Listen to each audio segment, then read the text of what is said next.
À l'occasion de la Semaine bleue et de la Journée nationale des aidants qui aura lieu le 6 octobre, nous souhaitons aborder le sujet de l'aidance, un sujet sociétal ô combien important. Aujourd'hui, en France, on dénombre environ 11 millions d'aidants. Mais qu'est-ce que c'est qu'un être aidant? Qu'est-ce que c'est qu'un aidant?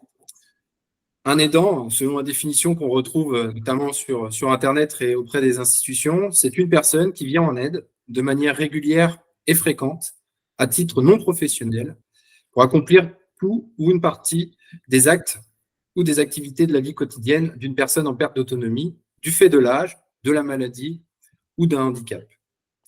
Vincent Valenduc, que nous avons l'occasion aujourd'hui d'entendre, a longtemps été l'un d'entre eux et va nous expliquer quel a été son quotidien et puis quelles sont ses idées pour qu'en France, on fasse avancer les solutions pour permettre aux aidants d'être mieux accompagnés. Bonjour Vincent, je vous remercie.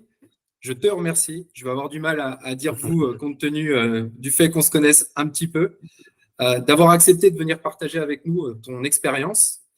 Je précise effectivement qu'on se connaît un petit peu dans la vie et que j'ai eu l'occasion effectivement pendant ces 14 dernières années, peut-être un peu moins, de te fréquenter et d'en apprendre sur ton métier de médecin et en particulier le rôle que pourrait jouer le médecin avec les aidants.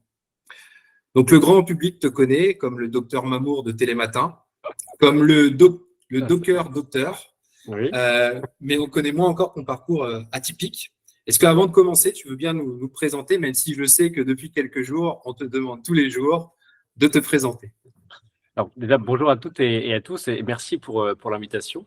Alors, moi, je suis originaire du Havre, hein, j'ai grandi là-bas sur le Havre et je suis issu d'un milieu ouvrier où tout le monde est docker, mon père, mon frère, de père en fils, tout le monde est docker. Donc, moi, j'avais un rêve de gosse, c'était d'être médecin, mais mon père me disait, tu sais, pour être médecin, il faut être fils de médecin, donc comme moi, je suis docker, bah, tu seras docker. Et alors, c'est un héritage familial dont j'étais très, très fier. Mais je suis donc devenu docker à l'âge de 18 ans sur le port du Havre et je m'en souviendrai toujours. Hein, c'était le jour de mes 18 ans, le 14 octobre. Hein, mon père m'a emmené sur les docks. Je suis monté à bord d'un bateau un porte-conteneurs. Il pleuvait à foison et j'étais avec des barres de fer en train d'essayer d'attacher les barres de conteneurs. Mon père était très fier de me présenter à ses camarades dockers. Mais bon, voilà, j'étais très heureux d'être là. Hein, j'avais l'héritage familial, mais je sentais que c'était pas vraiment ma fibre. Alors, j'ai continué un parcours à la fac parce que je voulais faire médecine, mais comme c'était à Rouen et que moi j'habitais le Havre, c'était compliqué. Je me suis inscrit dans une fac de bio en me disant que ça se rapprochait le maximum de la médecine. J'ai fait ça pendant 5 ans. J'ai travaillé dans l'industrie pharma de 22 à 23 ans et finalement, je me suis dit, je veux être médecin. Donc, j'ai repris médecine à zéro à l'âge de 24 ans à la fac de Rouen. J'ai été diplômé, j'ai passé le doctorat à 33 ans. Et donc maintenant, depuis 8 ans, je suis médecin remplaçant à Paris. 8-9 ans, je suis généraliste remplaçant. Pourquoi je suis toujours remplaçant? C'est parce que, comme c'est le sujet d'aujourd'hui, hein, c'est les aidants, je n'ai pas pu m'installer parce que s'installer, avoir un cabinet, ça voulait dire ouvrir l'agenda tous les jours du lundi au vendredi, avoir une régularité dans l'exercice. Et moi, j'avais besoin de cette souplesse et de cette flexibilité pour pouvoir partir et rentrer au Havre si besoin. Donc, j'ai gardé ce statut de médecin remplaçant à Paris. Et puis, comme je me suis dit que j'en faisais pas encore assez, j'ai rajouté une petite casquette. Je suis également, effectivement, tu l'évoquais, Benjamin, je suis chroniqueur santé dans l'émission de Télématin sur France 2, et dans laquelle j'aime bien l'idée de pouvoir vulgariser en 4 minutes 30 un sujet de santé publique ou une actualité médicale à 1 million de personnes. Voilà, j'aime l'idée de cet exercice-là. 1 million de personnes en 4 minutes que je n'ai pas tout le temps de faire en une consultation. Merci pour cette présentation. Aujourd'hui, on va traiter d'un sujet qui est grave, qui est lourd, qui est difficile à gérer pour beaucoup de Français. Tout à l'heure, j'expliquais qu'effectivement, il y avait 11 millions d'aidants, mais c'est 11 millions de personnes qui ont certainement des réalités, des situations de vie, etc., qui sont bien différentes les unes des autres. Pourtant, aujourd'hui, on les appelle tous les aidants. Tu viens de sortir un livre que j'ai eu l'occasion de lire, un livre assez bouleversant, rempli de détails sur ton parcours pendant 14 ans en tant qu'aidant de ta propre maman et quelque part de ta schizophrénie entre le fait d'être le fils d'une personne à aider et le médecin d'une personne qui est malade, où tu as vécu toutes les étapes que tu racontes très détaillées, avec beaucoup de sincérité dans ce livre que j'invite tout le monde évidemment à lire, parce que c'est un bon Doliprane, ce livre, dans le sens où par les mots, tu décris des mots, MAUX, qui sont ceux qu'on vit quand on est aidant. Alors moi, je n'ai pas eu une situation aussi problématique que tu as pu vivre pendant tes 14 dernières années, mais j'ai eu des grands-parents qui ont perdu beaucoup d'autonomie, dont mes parents ont été confrontés après à l'aidance, et donc quelque part, j'ai pu me projeter aussi en tant que le petit-fils de l'aidant dans ce livre. Donc c'est un livre qui est vraiment poignant, qui nous plonge dans ton quotidien. Un rôle que tu as dû assumer, c'est ce qui fait aussi que c'est atypique comme ton parcours professionnel très tôt, puisque tu as commencé ta médecine en ayant comme premier patient ta maman, qui t'a accompagné pendant 14 ans. Et en parallèle de tout ça, effectivement, tu devais gérer le quotidien de cette maman, de cette famille, et puis ton quotidien pour devenir médecin. Peut-être que, avant de nous en dire un petit peu plus sur le livre, est-ce que tu peux nous donner quelques chiffres sur le monde de l'aidance et puis ton ressenti par rapport à ce nouvel acteur dans le paysage du médico-social, de la santé, du service à la personne. Bon, quelques chiffres, hein, tu l'as dit, il y a 11 millions d'aidants. Après, moi, j'ai une expérience assez singulière. On n'est pas 11 millions d'aidants à avoir vécu quelque chose d'aussi lourd comme moi je l'ai vécu. Il y a différents niveaux. Et puis, l'aidance, ça concerne des proches ayant une maladie, un handicap ou une perte d'autonomie. Ça, c'est effectivement, il y a un curseur qui est un peu différent. Néanmoins, le point commun, c'est que l'aidant est pour moi un pivot central dans le système de santé, hein, et c'est un peu ces héros invisibles parce que ils exercent au quotidien, ils pallient, hein, ce que je dis un peu dans le livre, ils pallient parfois un système de santé où il y a de vraies carences. On en parlera, mais effectivement, mon père qui a été dans 24 heures sur 24 était à la fois infirmier, auxiliaire de vie, et kiné, assistante sociale. Donc, c'est la raison pour laquelle aujourd'hui, moi, j'ai envie de porter une voix des aidants. Je ne sais pas si je vais peut-être pas porter les 11 millions, je vais faire au mieux parce que je pense que chacun peut s'identifier à sa façon. Mais j'avais envie de mettre en lumière, effectivement, les aidants. Alors justement, quand est-ce que toi, dans ton parcours, tu as réalisé que tu devenais aidant? Bah, moi, j'ai repris médecine, j'avais 24 ans. Et donc, j'étais en première année de médecine. Et puis, quand je suis arrivé en deuxième, troisième année, donc j'avais 26 ans, c'est à partir de ce moment où ma mère a commencé, qui était âgée de 50 ans, a commencé à présenter les premiers symptômes de la maladie. En fait, comme elle était jeune, j'ignorais que ça pouvait être une maladie neurologique de type qui pouvait toucher la mémoire. Et comme je venais juste de reprendre mes études, je rentrais régulièrement les week-ends pour être chouchouté par mes parents et je révisais, je bachotais sur mon lit. Et elle venait me voir 3 ou 4 fois par jour pour me demander ce que j'avais envie de dîner le soir. Alors au début, je me disais que c'était juste de la bienveillance, parce que comme elle ne pouvait pas m'aider plus que ça au niveau intellectuel ou me faire réviser, et je me suis dit qu'elle venait juste me voir pour que je sois bien chouchouté, qu'elle faisait attention à moi, mais en réalité, je répétais 3 fois la même chose et quand je j'avais pas du tout ce que j'avais demandé dans la journée. Et puis, au fur et à mesure, ces signes sont devenus, ont été plus fréquents, plus réguliers, plus bruyants. C'est-à-dire qu'un jour, c'était un oubli de lessive dans la machine à laver, ou des feux, des pommes de terre qui restaient sur le feu. Et là, je me suis rendu compte qu'il se passait quelque chose. C'est arrivé de manière très insidieuse. Mais les danses, pour certains, c'est brutal. Nous, ça l'est devenu au fur et à mesure, où on l'aidait, mon père, mon frère et moi, parce que je n'ai pas été le seul aidant, hein, j'étais accompagné de mon frère et mon père, mais ça s'est fait au fur et à mesure. Et un jour, j'ai regardé la télévision et un journaliste a utilisé le mot aidant. Et là, ça a un peu tout changé dans ma tête parce que j'ai pris conscience que le sacerdoce que je vivais avait vraiment un nom, c'était celui de l'aidant. Et ça a un petit peu changé la perception de ce que je pouvais ressentir, parce qu'en fait, quand on est aidant, il y a plein d'émotions qui vous traversent l'esprit, hein, aussi bien de la culpabilité, de la colère et de l'amour. Et porter mettre le mot aidant sur ce que j'étais en train de vivre, ça a changé la suite des événements qui allaient se dérouler. Et justement, tu évoquais que la maladie que ta maman a vécue était une maladie insidieuse, enfin, en tout cas progressive. Est-ce qu'il y a des moments particuliers dans cette maladie neurodégénérative qui ont été des signes qui t'ont encore plus confirmé ton statut d'aidant? Les signes, c'est En réalité, mon statut d'aidant, quand on est aidant, on touche à tous les domaines, hein. Ça va être la gestion des rendez-vous médicaux, ça peut être. Alors après, on s'était réparti les rôles, hein. L'organisation familiale, mon frère, mon père et moi, a totalement été chamboulée et puis totalement évolutif, hein, au fur et à mesure avancé, nos rôles se répartissaient différemment. Mais moi, je gérais effectivement tout ce qui était la partie médicale, la logistique, les rendez-vous. Je vérifiais que les médicaments étaient bien mis en place. J'étais en lien avec les neurologues. Je faisais avancer les rendez-vous. Je permettais aussi l'accélération pour remplir les certificats, parce qu'en fait, c'est un bordel monstre pour avoir accès à ces aides. Mon frère, lui, s'occupait de tout ce qui était logistique à la maison, entre l'entretien de la maison, les impôts à payer, tondre le jardin. Voilà. On a chacun eu une position différente dans la logistique, et plus les symptômes avançaient, et plus finalement notre niveau d'aidance augmentait. Et effectivement, l'apparition est tellement progressive, c'est qu'à un moment donné, vous vous rendez même pas compte que tout ce que vous faites est démesuré par rapport à la phase initiale, à J0. Je pense que si, quand les symptômes commençaient, on m'avait dit, écoute, ça va durer 14 ans et ton niveau d'aidance va augmenter, je ne sais pas si j'aurais accès. On est aidant, on vit au jour le jour et on évite les projections parce que c'est compliqué de projeter. Les études, elles montrent aujourd'hui que le rôle d'aidant peut avoir de lourdes conséquences, c'est ce que tu viens de dire, parce que ça monte crescendo. 60% des aidants sont exposés à un risque de surmortalité dans les 3 ans qui suivent le début de la maladie de leurs proches. Je parle sous ton contrôle médical.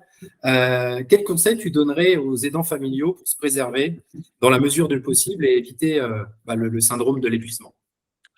Je pense que il y a les deux pires ennemis de l'aidant sont la culpabilité et le fait de l'aidant a du mal à accepter d'être aidé. Je pense que ça, c'est quelque chose que moi je vois en tant que personnel, au niveau personnel avec mon papa, mais je le vois aussi au cabinet quand je reçois des patients qui sont aidants d'un proche, d'un enfant. Voilà. Parfois, accepter d'être aidé, c'est vraiment compliqué parce que quand on est aidant, on a la conviction que c'est quelque chose de normal et naturel et que ça vous revient. Et ça a failli mettre en péril notre équilibre qui était déjà extrêmement précaire à mon frère, mon père et moi autour de ma mère, parce que mon père ne voulait absolument pas être aidé. Et donc pendant des années et des années, alors c'était pas volontaire de sa part, hein, mais il nous a emmenés aussi un peu avec lui vers le fond parce que de façon très parallèle, vous essayez de continuer à maintenir votre activité professionnelle, un peu personnel et puis familial, mais c'est assez compliqué. Et de l'autre, mon père avait vraiment du mal à accepter d'avoir du monde. Et puis un jour, je lui ai dit, mais papa, en fait, si toi demain tu venais à perdre, à avoir un déficit ou quelque chose, est-ce que tu aimerais que ce soit moi qui te fasse ta toilette et qui te change les couches, ou tu préférerais que ce soit quelqu'un de professionnel qui le fasse? Et je lui dis, écoute, je pense que maman, c'est pareil. Je pense qu'elle préfère que ce soit une tierce personne professionnelle qui la change plutôt que son propre fils ou son mari. Voilà, c'est une question de dignité. Et c'est en se servant de ce levier-là que mon père a compris et a accepté de faire entrer une personne inconnue dans la maison. Et à partir de là, alors il y a une première étape, on va pas se mentir, hein, les premières auxiliaires de vie, ça n'a pas été facile, hein, parce qu'en fait, tout avait des niveaux différents, et une formation n'était pas égale dans tous les domaines, et souvent les dents connaissent très très bien et mieux que personne, la personne qu'il faut accompagner. Donc, mon père était un peu intolérant au début, il me dit, mais tu vois, elles savent pas faire, c'est moi qui fais, enfin voilà. Et un jour est arrivé la personne que j'ai appelée Mary Poppins, hein, elle s'appelle Sandrine, et elle a changé nos vies. Enfin, moi, je dis dans le livre qu'elle était censée être l'auxiliaire d'une seule vie. En réalité, elle était l'auxiliaire de nos 4 vies à nous. Ça a été une bouffée d'oxygène, parce que accepter d'être aidé par un professionnel, c'est permettre à au professionnel de s'occuper uniquement des tâches qui moi, m'incommodaient. Je détestais donner à manger à la petite cuillère à ma maman. C'est des positions que je n'aimais pas du tout avoir. Et résultat, comme elle faisait toutes ces choses, un peu les tâches ingrates que nous, on détestait faire, ça permet de se concentrer sur des moments de vie, d'échange, de sourire, et ça, c'est important. Donc voilà, pour moi, quand on est aidant, l'un des premiers conseils, c'est vraiment d'accepter d'être aidé. Et dans tous les domaines, hein, il existe différentes aides, hein. Il y a les aides humaines, matérielles, financières. Donc ça, c'est important parce que plus vous êtes aidé, mieux vous êtes en capacité d'accompagner au mieux la personne qui a le besoin d'être aidée. Alors justement, tu as précisé quelque chose qui est très vrai, c'est qu'on a souvent le syndrome de penser que parce qu'on connaît bien la personne, parce qu'on est son mari, son fils, sa fille, voire un proche euh, du domicile, de mieux connaître la personne et de la confier ensuite à un professionnel. Toi, justement, qu'est-ce que tu as vu comme compétence chez la professionnelle qui quelque part, t'a redonné après de la confiance dans cette relation qui s'est établie entre cette professionnelle, ta maman et la famille?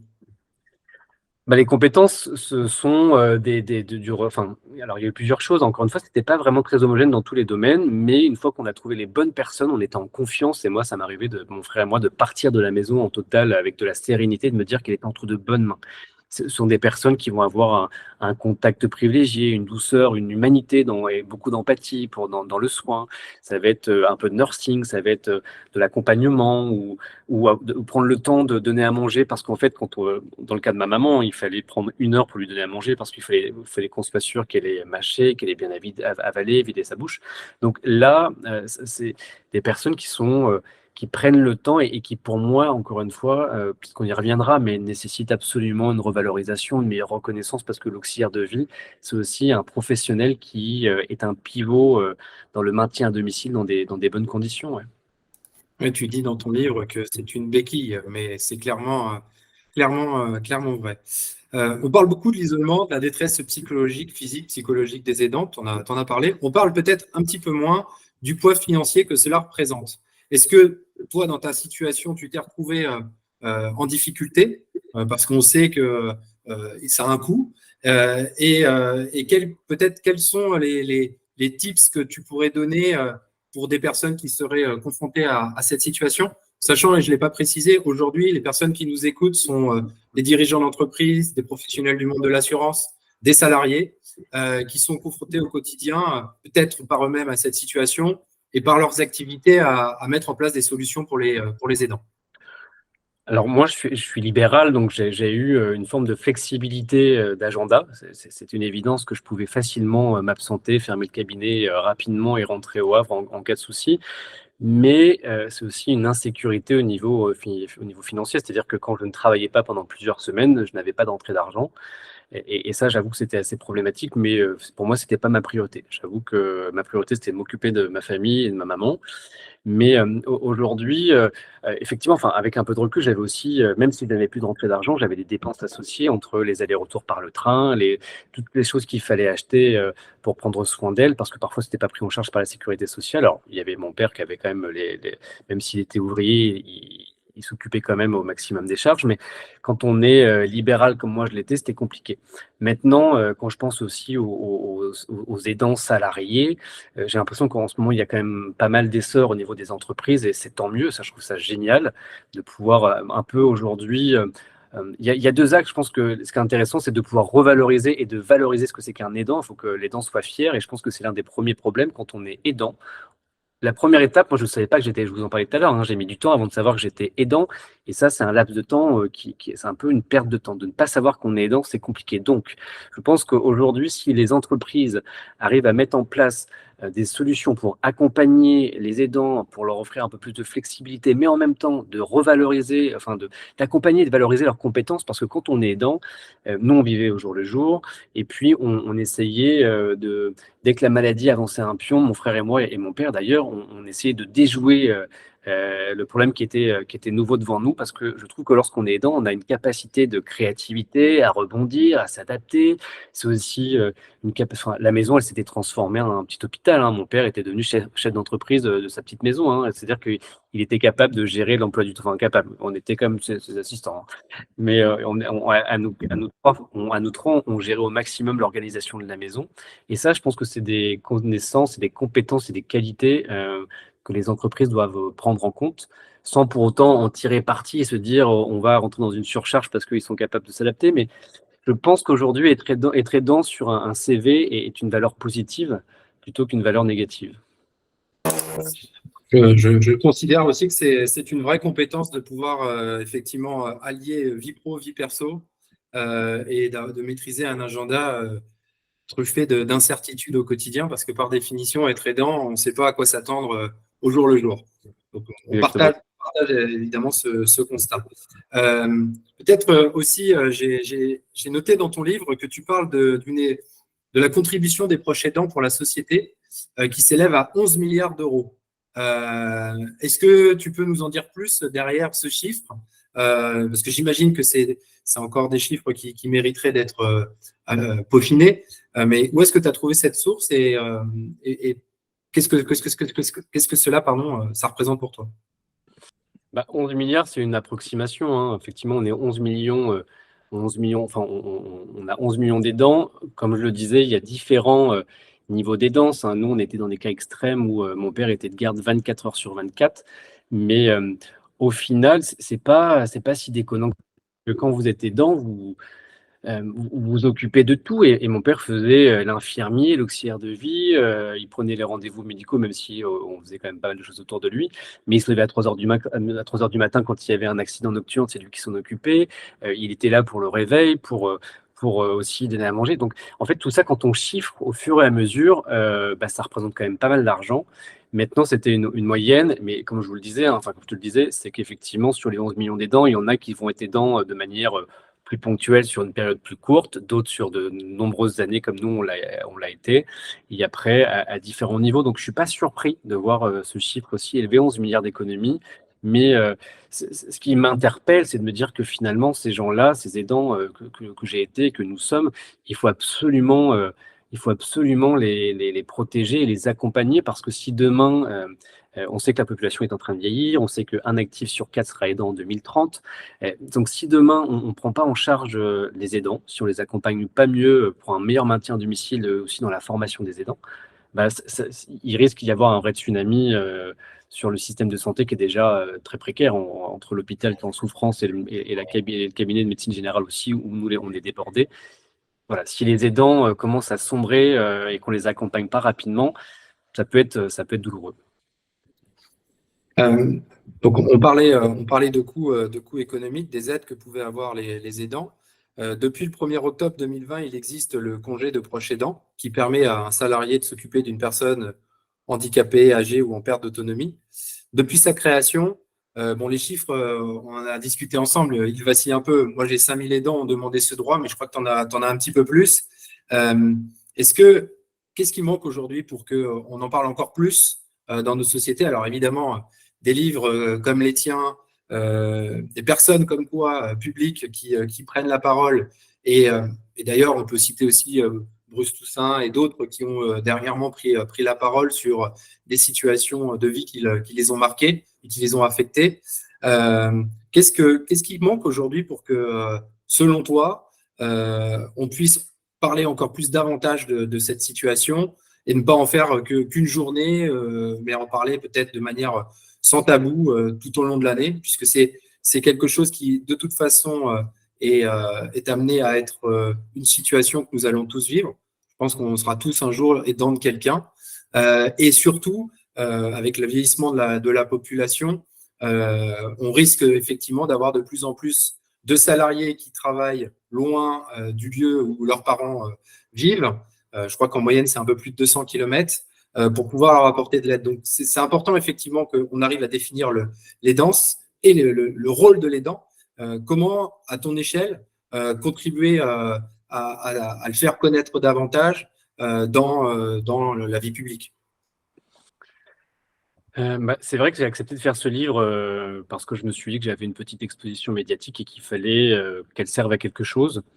Et donc, c'est pour ça que j'ai voulu mettre un petit coup de projecteur sur les aidants et je suis ravi de voir que ça a l'air de fonctionner.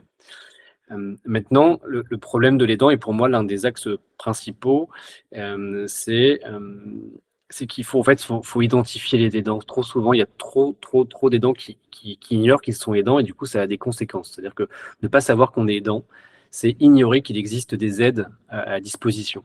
Et donc, c'est s'enfoncer encore plus dans une fatigue physique aussi mentale. Quand on parle de fatigue, on sait aussi qu'être aidant, c'est une fragilité. Donc, parce que votre santé est beaucoup plus fragile. Donc, pour moi, vraiment, c'est l'un des premiers axes. Je me dis, est-ce qu'on pourrait trouver des campagnes de sensibilisation pour dire, bah voilà, écoutez, si vous travaillez, si vous accompagnez un proche régulièrement et que vous accomplissez des tâches qui initialement étaient prévues sur quelques jours, mais finalement, ça commence à s'étaler ou plusieurs jours, plusieurs mois, peut-être que vous êtes en situation d'aidance. Donc, vous êtes probablement plus fragile au niveau de la santé et vous pouvez également certainement avoir accès à des aides. Donc ça, pour moi, ça c'est intéressant de se dire, est-ce qu'on peut les chercher, les aidants? Mais c'est à différents niveaux. Où est-ce qu'on peut les chercher? Je trouve qu'en tant que médecin, Alors maintenant, j'ai une vision un peu faussée parce que maintenant, moi, j'y suis un peu plus sensible. J'ignore s'il n'avait pas été confronté à ce que j'ai vécu pendant 14 ans. Je ne sais pas si de moi-même, j'aurais été sensible à la cause. Alors, j'espère qu'avec la maturité et la progression dans mon métier, peut-être que je l'aurais appris. Mais là, de par ce que j'ai vécu, maintenant, oui, quand je reçois un couple au cabinet ou quelle que soit la relation, je vois qu'il y a un niveau d'aidance et je m'intéresse aussi à l'aidant. Donc peut-être que les professionnels de santé doivent être aussi plus aptes à repérer les situations d'aidance, comme les professions médico-sociales ou aussi au niveau des entreprises, des RH. Mais non plus, là où il faut être aussi un peu prudent, il faut éviter de stigmatiser, hein, parce que c'est aussi compliqué parfois d'accepter ce statut d'aidant, mais pour moi, il faut être plutôt fier de ce statut. Mais voilà, pour moi, c'est ces axes-là qui sont absolument à développer et pour savoir qu'on est aidant, c'est savoir qu'on a accès à des aides. Et dans tout ça, et quand je parle des aides, c'est aussi simplifier la cartographie qui existe parce que c'est un bordel monstre, hein. C'est aussi pour ça que j'ai écrit le livre, parce que je voulais, à travers mon récit, développer toutes les étapes que nous, on a dû franchir et toutes les réflexions et aussi toutes les institutions aux portes, enfin, auxquelles on a fait appel, parce que souvent, on est totalement démunis. Enfin, on ne sait pas du tout ce qui existe en place. Et je pense que le souci aussi numéro un, c'est que lorsque vous êtes aidant, bah, vous êtes un peu isolé. Là, aujourd'hui, il y a plein de choses qui vont se passer cette semaine, la journée de l'aidant et tout, c'est génial. Mais quand on est aidant, on n'a pas vraiment le temps d'aller chercher les informations, on n'a pas vraiment le temps de savoir toutes les options, de connaître toutes les options qui existent à disposition. Pour ça, je dis, voilà, j'aimerais bien qu'on arrive à les sensibiliser, à les repérer rapidement, avant qu'ils ne se fatiguent. Avant peut-être de laisser la parole à ceux qui nous écoutent et de prendre leurs questions, j'ai deux dernières questions. Une première sur effectivement ce que tu viens de dire, la professionnalisation des professionnels qui vont être amenés à côtoyer des aidants. Donc, tu parlais des médecins, peut-être c'est le professionnel que tu connais le mieux. Est-ce que aujourd'hui, dans les études de médecine, on a un moment, un cours sur le sujet des aidants. Est-ce que c'est pas aussi dans ce type de formation qu'on va pouvoir aussi éveiller le rôle du médecin? Parce que on est encore très attaché au système très hospitalo-centré. Dès qu'on a un problème, finalement, on va vers un médecin, moins vers les autres professionnels qui ne sont pas médecins. Et pourtant, on sait que tu l'as dit par toi-même, hein, le binôme, l'auxiliaire de vie, l'acteur du service à la personne et le professionnel de santé, quand ils travaillent ensemble, quand ils sont coordonnés ensemble, ils apportent pour les aidants du répit, le sentiment aussi de faire baisser la culpabilité, parfois le fardeau de porter une telle charge mentale. Est-ce que par tes actions, on va aller vers une professionnalisation du monde médical sur le sujet de l'aidance? Je suis incapable de prédire l'orientation qu'on va prendre, mais là où je te rejoins, c'est que en fait, moi, j'ai fini médecine il y a 8-9 ans. En tout cas, une chose est sûre, c'est que pendant mes 9 ans d'études, à aucun moment, j'ai une notion d'aidance, ni même, ou alors je ne me rappelle pas, ou alors très brièvement, mais j'ai jamais appris euh, les différentes possibilités, les différentes aides qui existaient. Ça, on l'apprend sur le terrain. Et je l'ai vu quand j'ai commencé à faire des remplacements, que j'ai vu des patients en situation d'aidance où il faut remplir des dossiers. En fait, tu découvres de la même manière, tu découvres sur place. Donc, j'espère que j'ai vu qu'il commençait à y avoir des formations continues sur les aidants, à destination des médecins pour essayer de mieux accompagner les aidants. Mais aujourd'hui, je ne sais pas si dans le cursus médical, si on a mis en place un module d'aide, aussi bien toutes les aides dont on a déjà parlé, et puis sur les aidants, pour moi, c'est une chose qui est importante. Mais je l'espère qu'on va l'intégrer de plus en plus dans tout ça. Mais c'est vrai que c'est un petit peu compliqué aujourd'hui de prédire l'avenir sur ce genre de sujet. J'espère vraiment que ça va évoluer. C'est la raison pour laquelle j'avais envie d'exprimer un peu ce que moi j'ai vécu dernièrement. Et du coup, ma dernière question, c'est est-ce que tu as déjà entendu parler du métier du care manager, du conseiller grand âge, de celui qui serait justement à même de coordonner euh, le côté médical? Évidemment, c'est piloté par une équipe médicale et en règle générale avec un médecin, mais de faire le liaison entre le domicile, le cabinet médical, les différents rendez-vous qu'il faut faire, les différentes démarches administratives qu'il faut faire. Est-ce que c'est un métier dont tu as déjà entendu parler? Et puis, quel est ton avis sur ce type de nouvelle activité? J'ai jamais eu, enfin pour moi, j'avais pas notion de. Maintenant, je commence un petit peu, ça commence à arriver à mon oreille parce qu'effectivement, je commence à de plus en plus avoir d'échanges dans le domaine de l'aidance. Mais alors, sans parler au nom de tous les médecins, je pense qu'on est nombreux à ne pas connaître ce type de métier, de lien. Euh, je trouve que ce qui est assez compliqué, c'est la répartition des rôles et le travail en équipe. Qui peut être important. Maintenant, j'aime bien l'idée que ce soit fait toujours avec une bonne délimitation et toujours dans l'intérêt du patient, bien sûr, et de la passion de la personne qui est aidée. Oui. Très bien. On va pouvoir passer peut-être à des questions. Alors, je ne sais pas exactement comment ça va fonctionner. Est-ce que vous pouvez mettre les questions et je vais les lire directement dans le chat à Vincent. Je ne sais pas si vous pouvez directement prendre la parole. Je crois que le système ne le permet pas. Alors, on a une question, première question. Avez-vous des chiffres concernant les aidants qui partent avec leurs aidés? L'un des chiffres qu'on entend souvent parler, c'est un tiers des aidants qui partiraient avant les aidés de 60 ans et plus. Effectivement, je vous le disais, il y a 11 millions d'aidants, bon, on estime à 11 millions, et parmi ces 11 millions, il y a des niveaux d'aidance qui sont différents. Mais ce chiffre, on l'entend souvent parler, on entend d'ailleurs souvent un tiers des aidants décèdent avant les personnes aidées, mais ces personnes aidées ont 60 ans et plus. Donc c'est déjà un signe très significatif. Et je vous disais que moi, j'avais perdu mon père un mois et demi après, donc finalement, il n'est même pas dans cette statistique. Mais je pense qu'il a réussi à sortir de cette stat parce qu'il avait un tel amour pour ma mère et dès qu'il y avait la moindre galère, il arrivait, je ne sais pas comment il faisait, mais à s'en sortir et à retrouver ma mère. Mais oui, ce chiffre est assez glaçant, celui dont on vient de parler. Ouais. On a une autre question de Monsieur Bénichou. Comment arrivez-vous à coordonner les intervenants de l'aidance famille, soins auxiliaires et prestataires? Peut-être peut-être une question que vous avez déjà, enfin, que tu as déjà abordée, Vincent, mais peut-être rappeler comment tout ça tu as pu le faire toi de ton côté. À mon niveau, on était avec mon frère et moi, on a géré l'organisme, enfin l'organisme. Tous ceux qui tournaient à la maison, alors il y a eu des kinés, des infirmiers, les auxiliaires de vie. On avait, en fait, ça se fait assez facilement, mais c'est nous qui le faisions de nous-mêmes sur la gestion des différents professionnels qui étaient intervenus. Mais une fois que le plus dur, en fait, c'est d'initier les aides. Une fois qu'elles sont en place, normalement, vous n'avez pas vraiment à changer, sauf il y a deux circonstances. Quand vraiment il se passe quelque chose, un événement aigu, une hospitalisation, quoi que ce soit, là, il faut un petit peu modifier. Et puis, l'autre, parfois, il faut faire une réévaluation parce que les besoins augmentent. Et dans ce cas, on majeure les aides. Mais nous, on arrivait à notre niveau à le faire. Maintenant, mon frère et moi, on a été très impliqués, on a été sacrificiels. Ce que je dis dans le livre, c'est que nous, on a été dans ce sens, mais chaque aidant doit être aidant comme il l'entend et comme il le peut. Tout le monde, euh, tout le monde tout le monde ne pourra pas être sacrificiel. C'est pas ce que je suis en train de recommander. Nous, on l'a fait. Voilà, c'est l'orientation qu'on a prise, mais voilà, chacun doit faire comme il peut et comme il l'entend et avec les moyens qu'il a. Donc, nous, on arrive à le gérer, mais j'imagine parfois lorsque je vois des patients qui n'ont pas d'enfants ou qui accompagnent un proche, mais même qui sont âgés, parfois c'est compliqué de gérer tout ça en même temps. Une autre question. Que pensez-vous des plateformes de repli pour les personnes en situation de handicap?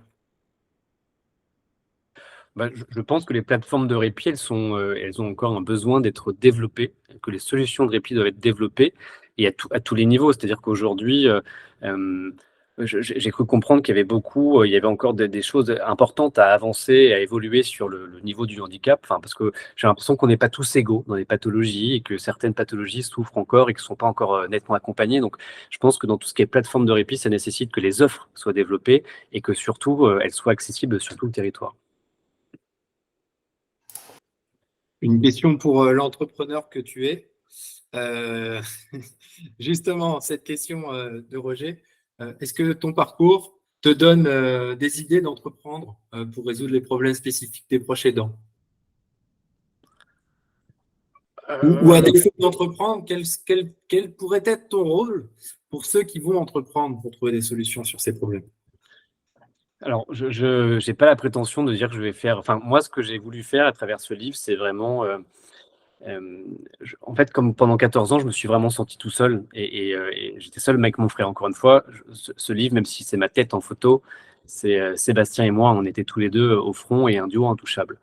Mais je trouve que j'ai voulu mettre un peu en lumière, ma première étape en tout cas c'est celle-ci, c'est essayer de mettre en lumière les aidants, d'être invité un peu dans les médias, d'être invité dans la presse pour essayer de sensibiliser, parce que je trouve qu'on n'en parle pas assez, et tu as raison, oui on n'en parle qu'une seule fois par an, mais parce que les médias sont rythmés par l'actualité, c'est le principe d'un média, c'est toujours dans l'actu, dans l'actu, dans l'actu. Donc moi aujourd'hui j'ai voulu faire ce livre pour, mettre en lumière, montrer ce que c'est que les danses et ce que j'ai pu vivre pendant 14 ans, montrer quand même que j'ai réussi à maintenir une activité professionnelle et à développer des choses. Et ça, j'en parle dans le livre. C'est-à-dire que souvent, j'ai eu envie de tout plaquer et de rentrer au Havre et de quitter Paris. Mais heureusement que je ne l'ai pas fait parce que je pense qu'aujourd'hui, là, j'ai perdu mes deux parents et je me reconnecte un peu avec la vie et je reprends, j'ouvre un nouveau chapitre et j'essaye d'avancer sur d'autres sujets. Aujourd'hui, c'est les danses. J'arrive pas encore à projeter sur en quoi je vais pouvoir apporter des choses que vous n'arrivez pas encore que vous n'avez pas encore apporté. Vous êtes tous déjà sur des domaines bien poussés. Et moi, je commence seulement à arriver dans le domaine.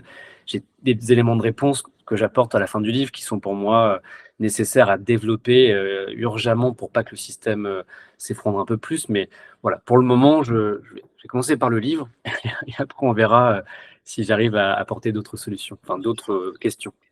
Justement, il y a une question d'Émilie qui, à mon avis, va très bien avec ce que tu viens de dire. Comment on prépare l'après les danses? Comment on gère ce moment? Alors, je sais et c'est écrit dans ton livre, que pour toi, il a fallu justement parler de tout ça avec un professionnel, en l'occurrence une psychologue.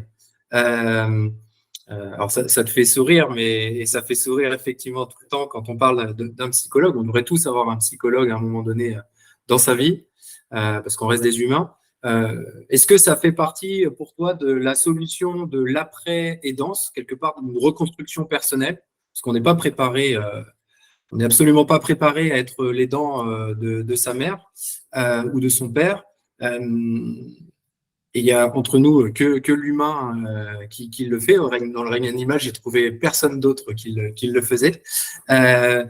Qu'est-ce que, du coup, hormis le fait peut-être de faire de la consultation psychologique, comment on se reconstruit après une telle situation non prévue dans sa vie? Alors, le recours au psy, moi, elle s'appelle Églantine et j'en parle librement parce que j'ai voulu aussi sensibiliser là-dessus, hein. J'ai lu le livre, j'ai essayé de l'aborder avec beaucoup de sincérité, pas tomber dans le pathos et avec beaucoup de pudeur, parce que je me suis dit, bon, ok, j'apporte des informations, mais voilà, il y a quand même des petites choses à garder pour soi. Alors, la psy, alors oui, ça aide pour l'après, mais ça aide surtout pour le pendant. C'est quand vous êtes dedans que la psy, elle est méga utile. Je pense que si je n'avais pas eu ce suivi assez régulier avec Églantine, ça aurait été compliqué pour moi. Maintenant, le fait d'avoir travaillé un petit peu, je pense que ça me permet aujourd'hui d'aborder les choses différemment. Bien sûr que mes parents me manquent terriblement et ça changera pas. Mais je pense que lorsqu'on consulte un psy, c'est sur le moment et pour essayer de passer des épreuves en cours. Maintenant, oui, bien sûr, ça travaille sur l'après. Et là, il y a aussi une question intéressante, c'est de se dire comment on pourrait faire aussi pour que les consultations chez le psychologue soient mieux prises en charge, parce que tout le monde ne peut pas avoir accès. Il existe des CMP, centres médico-psychologiques, mais qui sont gratuits, mais qui sont débordés. Donc, est-ce qu'on pourrait aussi trouver des axes pour avoir un soutien psychologique de ces aidants? Ça, c'est une question. Et maintenant, sur l'après, parce que je le dis dans le livre, en fait, il y aura toujours un après à l'aidance. C'est assez compliqué. Moi, j'y pensais pas vraiment. J'étais tellement dans l'instant présent, parce que quand on est aidant, il y a ce phénomène d'hypervigilance où vous vivez au jour le jour et la projection c'est impossible parce que vous vous levez le matin, vous vous demandez comment va se passer la journée, et puis vous attendez la journée de demain, et puis vous refaites la même chose. Vous êtes dans un état d'hypervigilance permanent 24 heures sur 24 quand on est dans les états d'aidance avancés, où moi je regardais mon téléphone en permanent, j'allais plus au cinéma parce que je captais pas vraiment. Et, euh, et donc en ça, j'ai juste bien fait de minimiser, de limiter les dégâts en essayant quand même de maintenir un lien social et un lien professionnel. Et c'est ce qui me permet aujourd'hui, après la disparition de mes parents, de reprendre une vie un peu là où je l'avais laissée, même si j'ai l'impression quand même d'avoir loupé pas mal de choses, hein. C'est-à-dire que j'ai l'impression de sortir ma tête d'un long coma depuis plusieurs années, que ma légèreté que j'aurais dû avoir de mes 24 ans à mes 40 ans, bah, je l'ai plus eu. Et aujourd'hui, je découvre cette sensation, là on est dans l'après, mais je découvre cette sensation de ne plus avoir surveillé mon téléphone, de pouvoir partir le soir en me disant bah, je ne vais pas être appelé à 2 heures du mat parce qu'il y a un souci à la maison.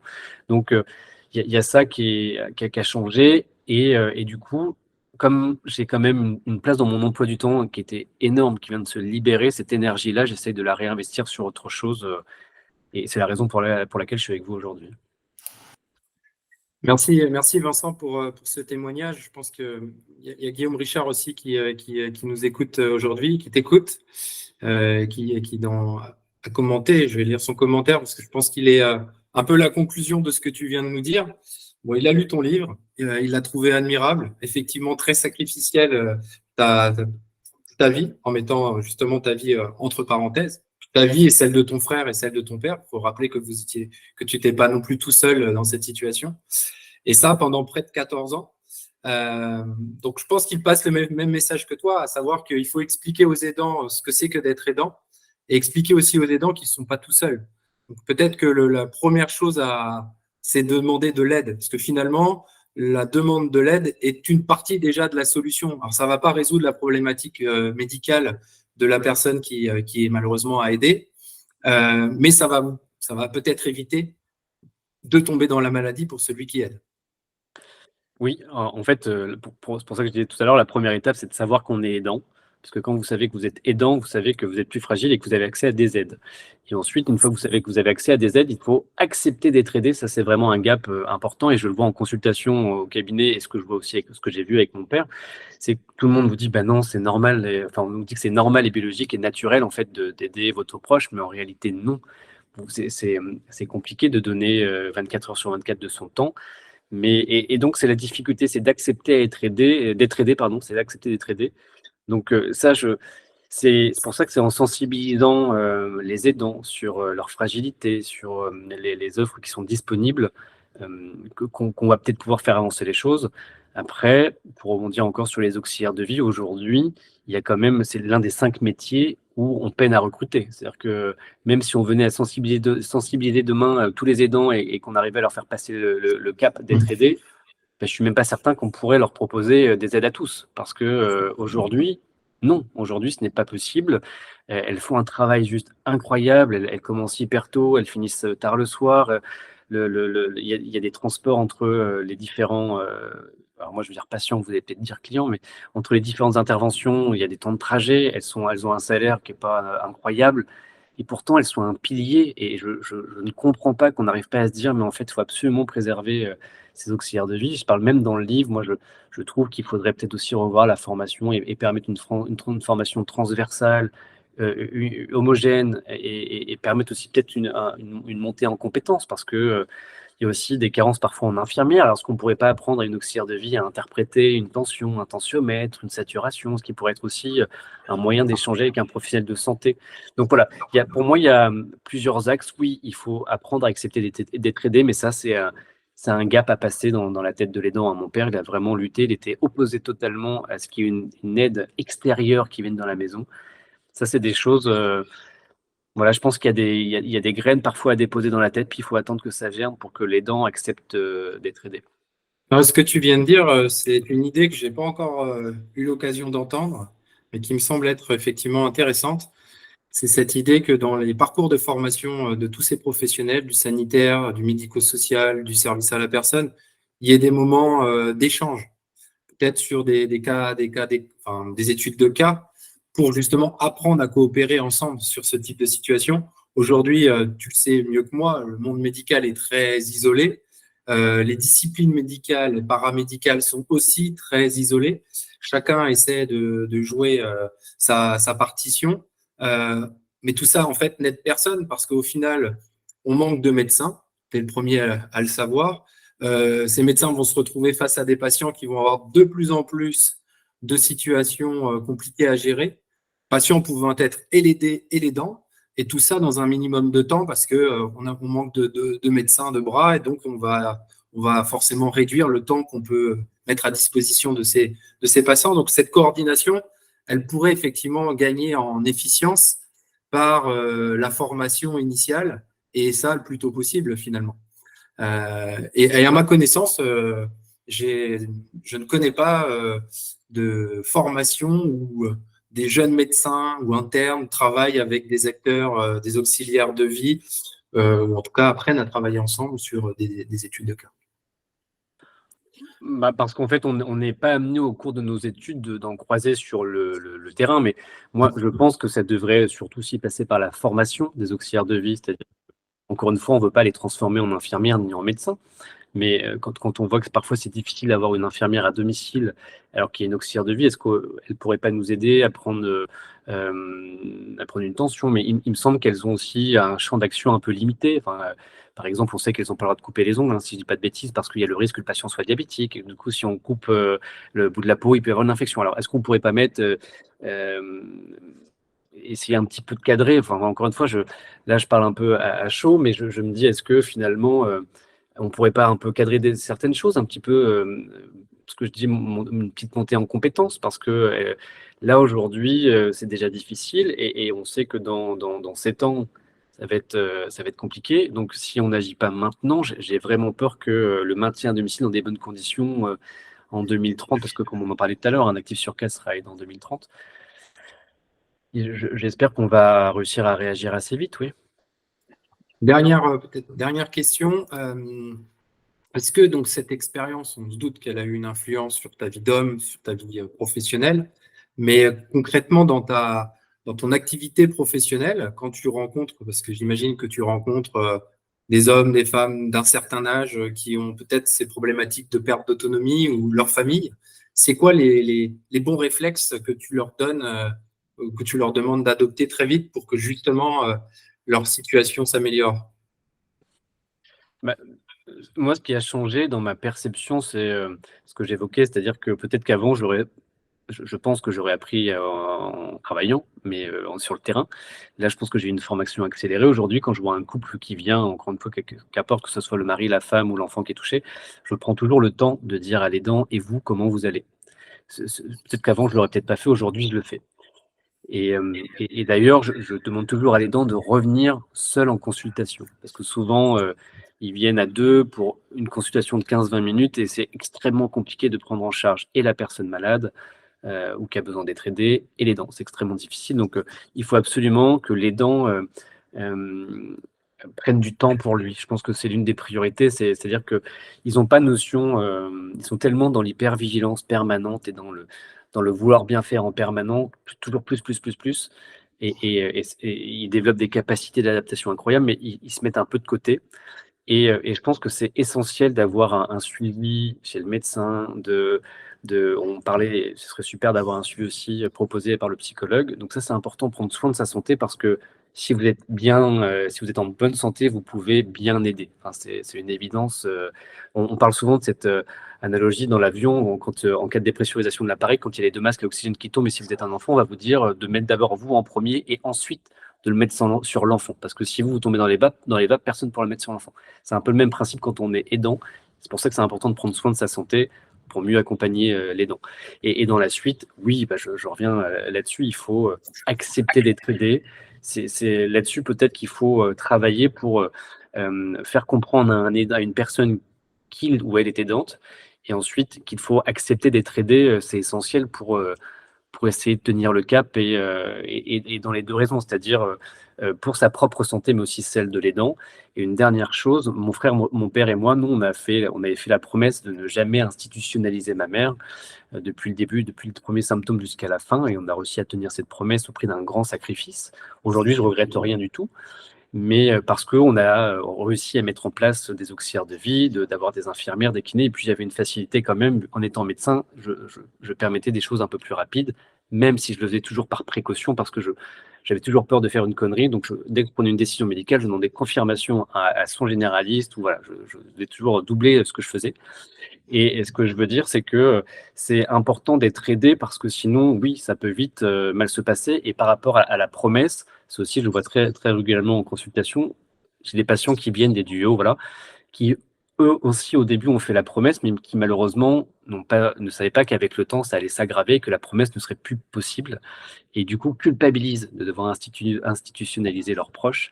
Et ça, malheureusement, ça c'est pareil. C'est-à-dire que si à un moment donné, ça vient, la question d'institutionnalisation on peut plus passer à côté. Là non plus, il faut pas culpabiliser. Chacun fait comme il peut avec les moyens qu'il a, et puis il faut toujours s'adapter avec l'évolution du patient. Merci beaucoup, Vincent, pour ton temps. Merci à toi pour le témoignage aussi que tu passes dans ce livre. Je pense que écrire, ça a aussi été quelque part une autre partie de ton accompagnement psychologique. Je pense que ce livre-là aura un très beau succès parce qu'il parle tout simplement vrai des situations qu'on vit tous ou qu'on pourrait vivre. Pour toutes celles et tous ceux qui nous entendent, merci aussi de votre présence. Merci de vos questions. La semaine bleue, c'est toute la semaine. Alors, jeudi prochain à 17h, si vous êtes intéressés, nous avons un autre webinar qui sera réalisé cette fois-ci en France, mais avec une Canadienne qui sera au Québec à ce moment-là, qui est une psychologue, qui n'est pas la psychologue ou qui n'a pas été la psychologue de Vincent, mais qui est une psychologue qui a mis en place une méthode pour pouvoir justement mieux accompagner les personnes qui vieillissent dans la manière, l'attitude, la posture, le savoir-être qu'on doit déployer autour de ces personnes. Donc, cette méthode s'appelle la méthode réflexe aîné. Et pour ceux qui sont intéressés d'en découvrir un petit peu les principes fondateurs et comment ça marche, je vous invite à venir écouter jeudi prochain José Vien, qui sera notre invité. Merci beaucoup, Vincent. Et puis, hâte de te retrouver à Télématin. Merci à toi. Oui. Rendez-vous ce week-end.